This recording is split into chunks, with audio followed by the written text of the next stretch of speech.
And welcome back to Daily Wrap. It's potluck time, Friday edition. This is the part of the show where we go around the table and share our favorite stories of the day. LJ, what do you got?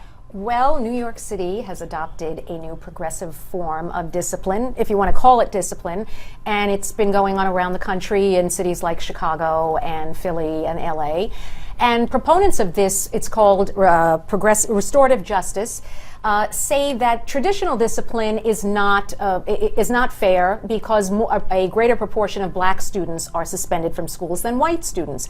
And what this is basically a child can attack a student or a teacher, bully, curse a teacher out, steal, use drugs, and they will not be suspended from the school. Instead, there'll be a talking circle. We'll find out why they're acting the way that they do, and there'll be peer juries. And Education Secretary Arne Duncan said this is a good thing because with this kind of program, the students, the young people, will become in control of the environment.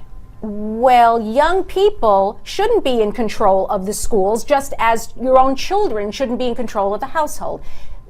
I taught in New York City schools. I've been in a number of schools around the city. This will never work. It isn't working around the country, and it's just, if we want to know why education isn't working, this is one of the reasons from the bottom up that Who's doing it around the country? LA is doing it, Rahm Emanuel is doing it, and it's been abysmal, the results. There has been an increase in incidents and in going on around. Heather, is this a matter of inmates running the asylum? Well, and isn't it a concern for the other kids who may be afraid of the child who's attacking them? I mean, this is where you see the other students being impacted and not able to get the education that they need and want. So it's unfortunate, and it's a little bit scary.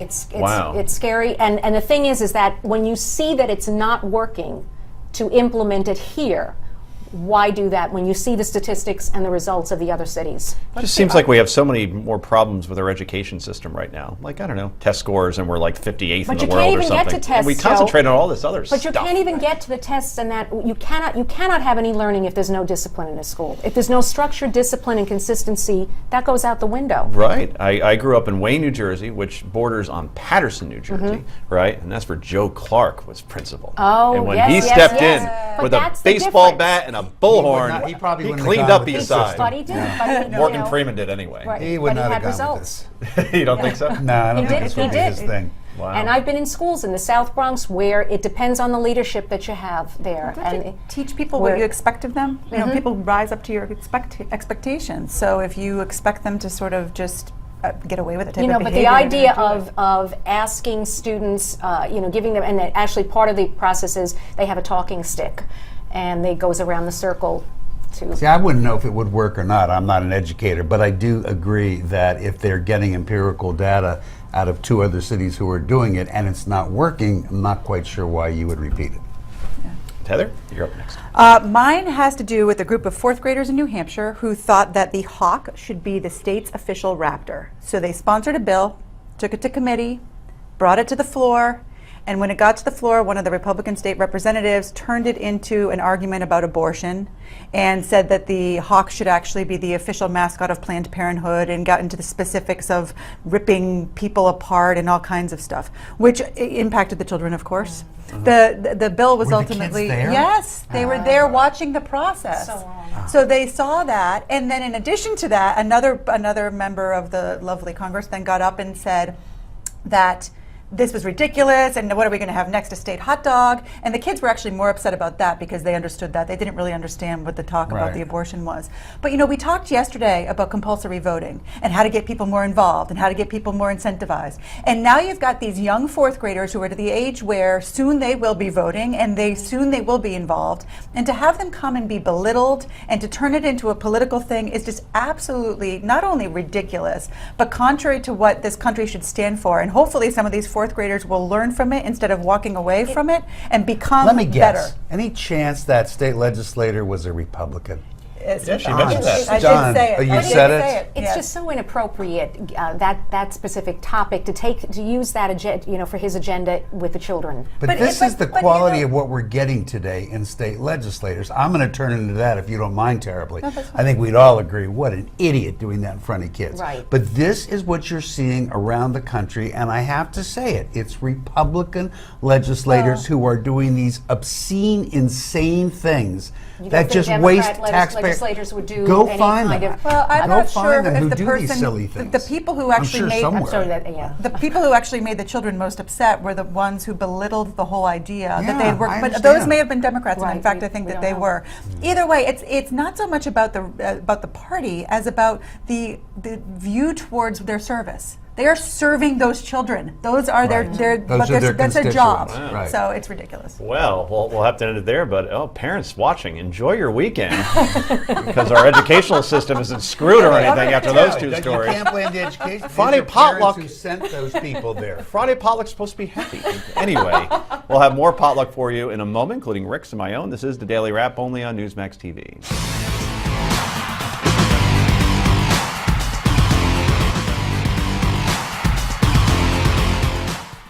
And welcome back to the Daily Wrap. I'm your host, Joe Concha, and we are in the middle of our potluck where we're sharing our favorite stories of the day, and I'm up first. Good stuff. And it's a Friday, so we're going to have some fun instead of talking about our horrible education system. Anyway, so today, believe it or not, is the first day of spring, and boy, wouldn't you know it, I mean, it's just beautiful here in New York City. But, you know, it's cold, admittedly, and actually, I couldn't even see on the way over here. I swear to God, I had to have my head down, and it was just a miserable day, and still is, here in New York. And I thought back to about 3 weeks ago or so where I basically lambasted, I eviscerated you, the American public, for complaining too much about being cold. Do we have that tape?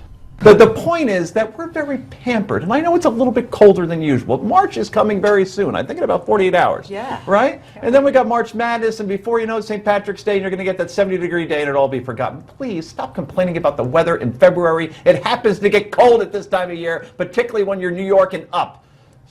So pipe down. Was that a movie within a movie? Yeah, I was very, very angry there at the time, and you know what? And I said, you know, you just got to toughen up. I grew up in Jersey basically my whole life, and it was cold, and you're supposed to get used to it. Well, now guess what? I'm complaining. It's horrible out there. it was. I can't take it It's a anymore. little snow. I said the Little 70-degree snow. day It's a after little St. snow. Patrick's No. Day. So what happened? You went away. So I you got went out away. of it, and now you can't deal with coming back. I guess. It's long. just It's too weather. But the point, no, But it's it affects people, though. It really does. Especially the people in Not Massachusetts. except for you, Rick. And I came from LA, and it doesn't bother me. It doesn't bother, yeah, because the But you're limo's on waiting the outside with the heated seats. You should see what's under this table right now. like That's everybody. nice. You got one of those footy jacuzzi things going on. Let me show you, No, I have my everybody. fan like well, he's not the governor of Florida. He tried to be. Chris? Yeah, he has a little fan he takes with him. Little everywhere fan. he He's more goes. orange than Boehner. Let me show you people walking in the snow here today in New York City. I mean, look at that. It was. This is March 20th. I know it snowed this late before, but this can't be happening. It's the last one. So this is what happened. I'm walking. You can see me there. Okay. I'm walking across the street. I got the white umbrella. All right. Let me Yeah. finish. How embarrassing. Yes. And then I couldn't take it anymore because you literally couldn't see. So I stepped into a cab instead. And then suddenly this guy, I swear, he's right behind me, and he actually starts snowboarding behind the cab. No way. And I took video of it Really? with my little cell phone. Yeah. Let's see. Let's Do see. you have it? Do Do you we have have the footage, guys?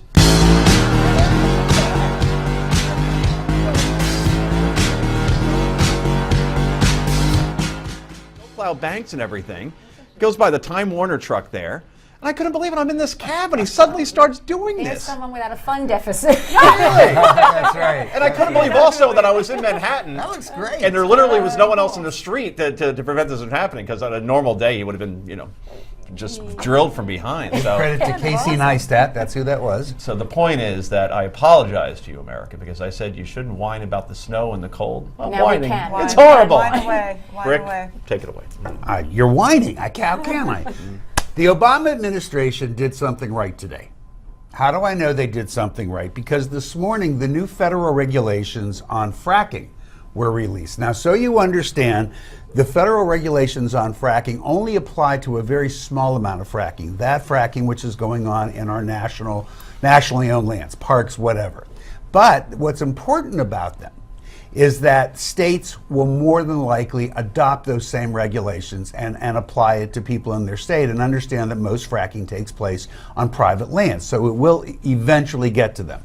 Now, why do I say they did something right? Now, I actually am supportive of fracking as long as it's done safely. The first call I got was from somebody who represents the fracking industry, and they were complaining. Regulations are too hard. This is too much government involvement. The Fed should stay out of it. Da da da da da. I went, oh, that's interesting. But then a couple hours later, I got a call from one of the large environmental organizations, and they were complaining. They didn't go far enough. They're going to start drilling in new federal lands, and it's going to be a big problem. Both sides were unhappy, and that means the administration got it right. Wow. I like the argument, but I like the fact you spoke right to the people at home. That's what I do. And we're I'm here to educate. That was like the fireside chats from way back when, except on Well, television. you know, if Obama would have listened to me, we'd have more fireside chats, and Heather would like him. I don't you're a know big about cracker. that. I mean, you're talking about fireside chats at Starbucks, maybe. I don't know. The fracking thing, I mean, I do see your point. We always say when we settle cases, if everybody's Right. unhappy with the settlement, and, it's a good settlement. I just worry, energy is our #1 job creator. We need more jobs. We, when we start putting regulations on fracking, you sort of decrease. Well, let's talk just briefly what they did. Substantially, they basically said that you need to disclose the chemicals you're using. What annoyed the environmentalist is it's after it's already Afterwards started. instead of before. And Yeah, what was right. the other thing? The other thing is we have to go to We commercial gotta in go. 7 seconds, yes. We'll remember it and come back. That's all the and tell time you. we have for Potluck, clearly. And it's time for Yay or Nay. Next, this is the Daily Wrap, only on Newsmax TV.